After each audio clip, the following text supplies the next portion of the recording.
It's such a pleasure to meet you.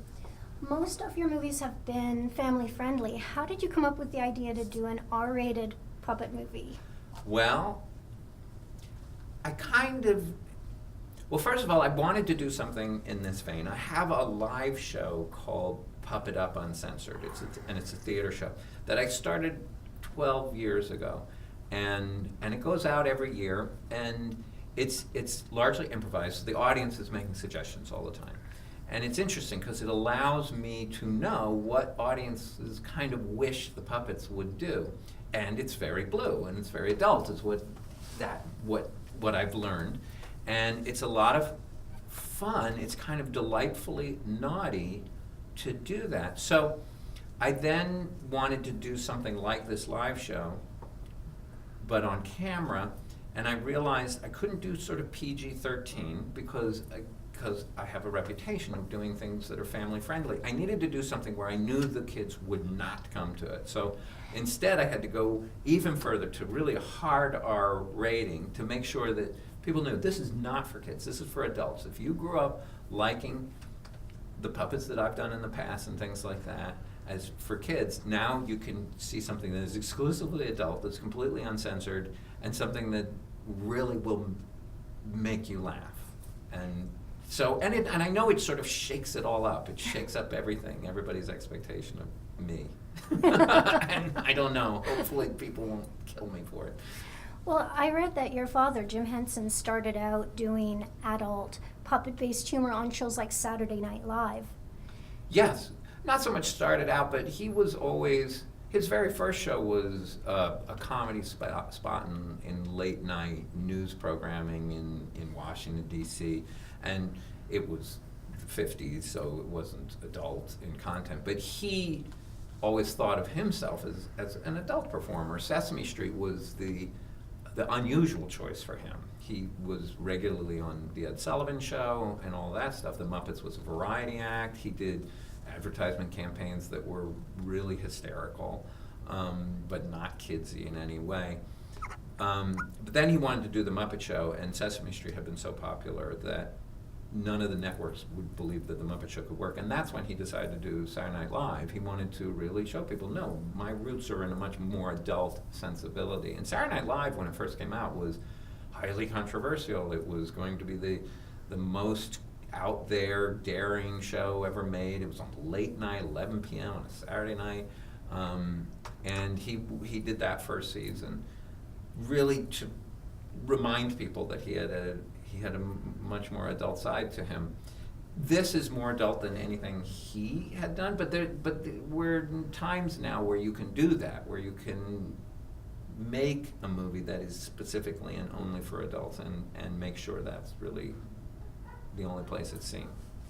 Having said that, what do you think he would have loved most about the Happytime Murders? I don't know.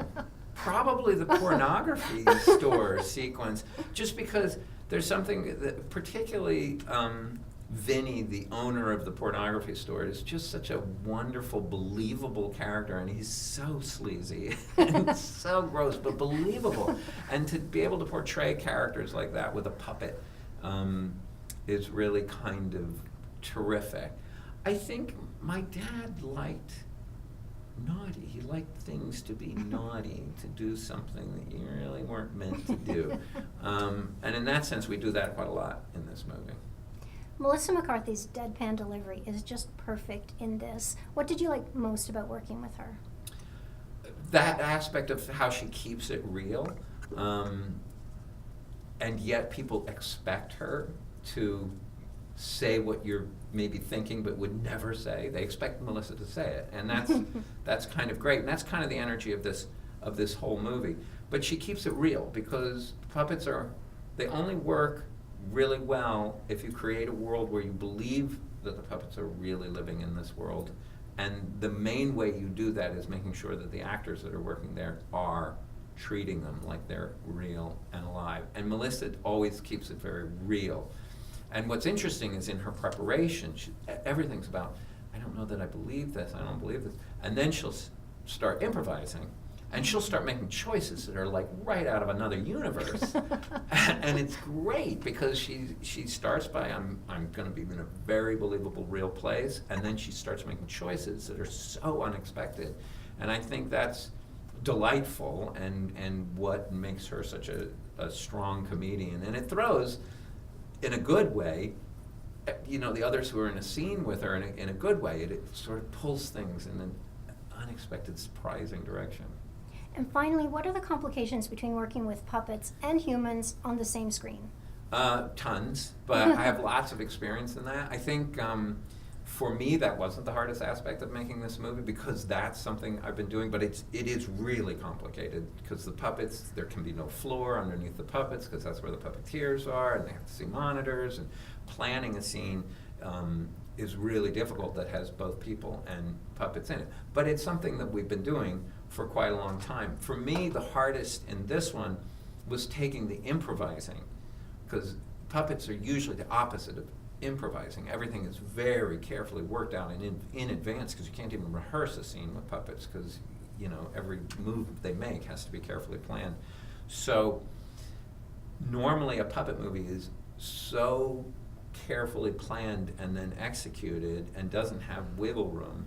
What's great about this movie is we pulled in that improvising, so that the puppets and the actors are also improvising, and that is a very difficult mix, to have the looseness of improvising combined with the technical demands of working with puppets. But it's what gave us a flavor like we've never seen in a puppet movie. Thank you so much for talking to me today. Oh, sure, it's my pleasure.